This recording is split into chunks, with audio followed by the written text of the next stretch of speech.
Yeah. Welcome back to Tailgate Tuesday. Tailgate Magazine Tuesday. And it's Shamrock Day, man. I mean, you get your Shamrock Shake on? Because I know I drank enough of those today. Oh, shit. Oh, no, man. I'm going to be fucking pissing fucking green. Pissing green, exactly. Yeah, so maybe a little bit of blue, who knows? Yeah, a little bit of blue, man. Yeah. So here's an interesting subject. It's, I don't know, it might be touchy, it might be weird. It's probably weird that we're talking about this on the radio because it is another magazine. What the fuck is going on with Mini Truckin' Magazine? Yeah, I don't know. I've been seeing a lot of weird shit about that, so I'm curious about that myself, but who knows? Yeah, I mean, obviously, they had a big trailer and stuff at a bunch of these shows, and they're selling t-shirts and hats and all kinds of stuff. And before we get started in this, people, this segment, we're not talking shit. We're not. Don't fucking twist it out there. They were talking shit on their radio show. No, we weren't. But the way I look at it, if you don't have a distribution plan, which I guess they had a plan because they were having some company print them and then they were mailing them out. But then they were saying that, USPS fucked it up and this, and this. You got to go with a distribution company. And I think maybe the reason why they didn't go through a distribution company and decided to do it themselves is because it was going to cost them money off doing the magazine on their own. Right, yeah. So they were trying to keep as much profit as they can. I mean, maybe that's what it is. I don't know. We don't know these people who's doing Mini Truckin' Magazine. We're not affiliated with them. We know the old guys that were with Prime Media and Source Interlink. And then it raises another question. Do they really own the rights to it?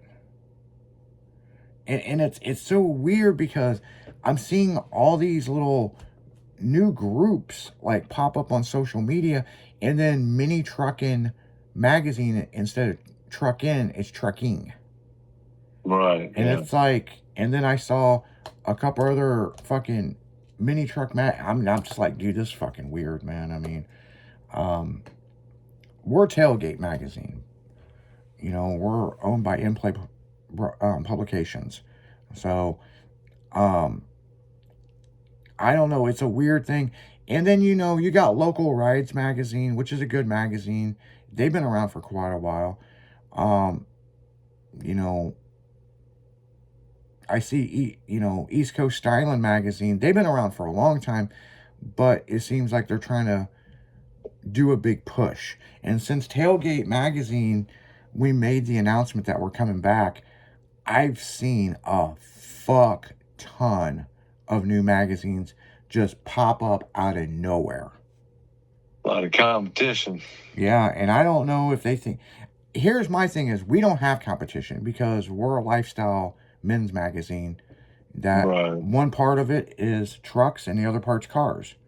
So, you can slap girls on your magazine and put half-naked chicks in there, I mean... another one that just popped up out of nowhere is our buddy fucking with Twisted. Twisted, yeah. Yeah. So my understanding from what he told me, they're just doing a magazine that's going to be a readable thing for the new DVD coming out. So I don't know what the fuck they got going on over there. Like, look, people, that's the reason why I wanted to bring this up on the show, because we stay in our lane. I don't really know, or do we care what these guys are doing. But yet the Mini Truckin' Magazine thing is very interesting. I mean, to me, the biggest magazine truck-wise out there right now is still Street Trucks. So, and, I don't know. I mean, we're kind of staying in our lane and we're doing what we're doing. I don't really care what anybody else is doing. And here's another thing.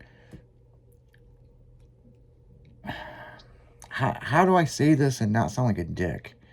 Right. you don't see people get excited that my truck's featured on this magazine thing on Facebook.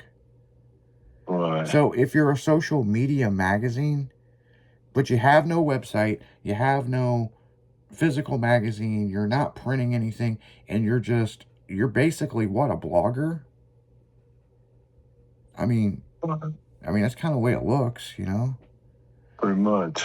You know, so I mean, I don't know, man. I mean, it's kind of a weird subject, but I wanted to bring it up. And I don't want people thinking we're hating on them or whatever, because they did have a lot of staff members leave Mini Trucking Magazine on whatever they got going on. But here's the other thing is the editor and owner of the deal hasn't publicly come out and said anything.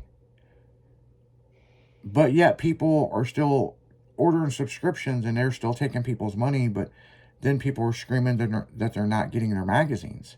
Yeah, nobody's getting anything from them, so yeah, who knows? It's weird. I mean, if you don't have a social media, running a business, you have to have people that do certain stuff, right?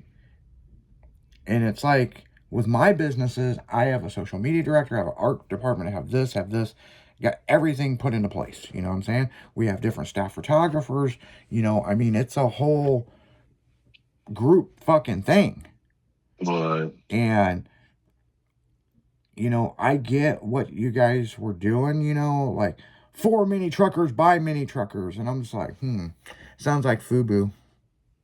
yeah, For us by us. And we saw how well that company lasted in a couple of years. exactly. Yep. So another thing that disappeared on the shelf. So, you know, I'm all opposed. You know, people say, well, it's competition to you guys. It ain't, dude, nothing's competition to us, man. We're in our own league, man. I mean, we're doing Right. our own thing.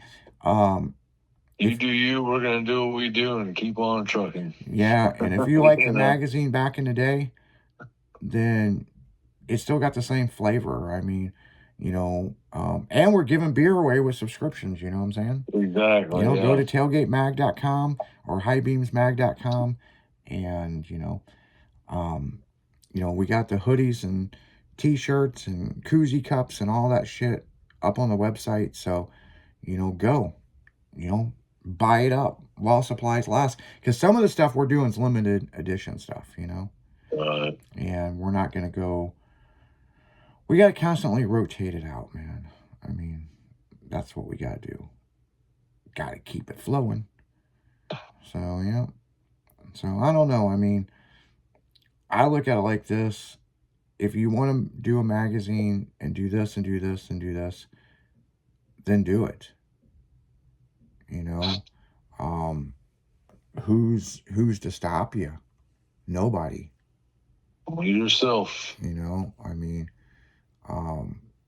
you know, you could be your own worst critic. You know what I'm saying?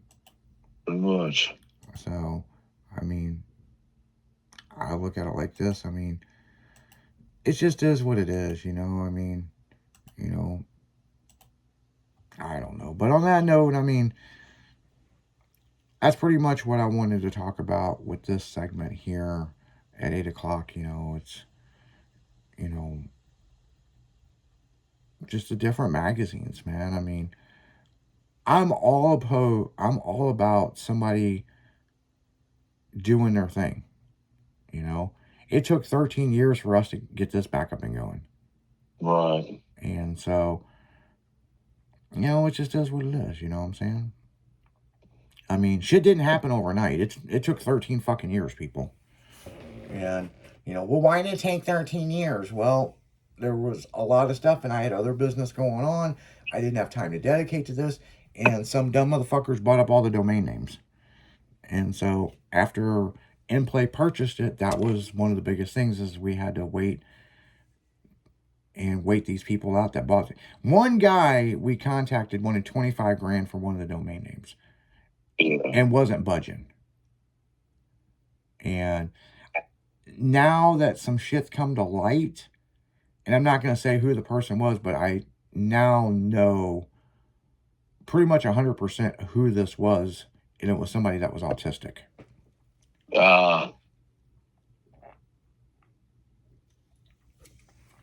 because it makes sense now.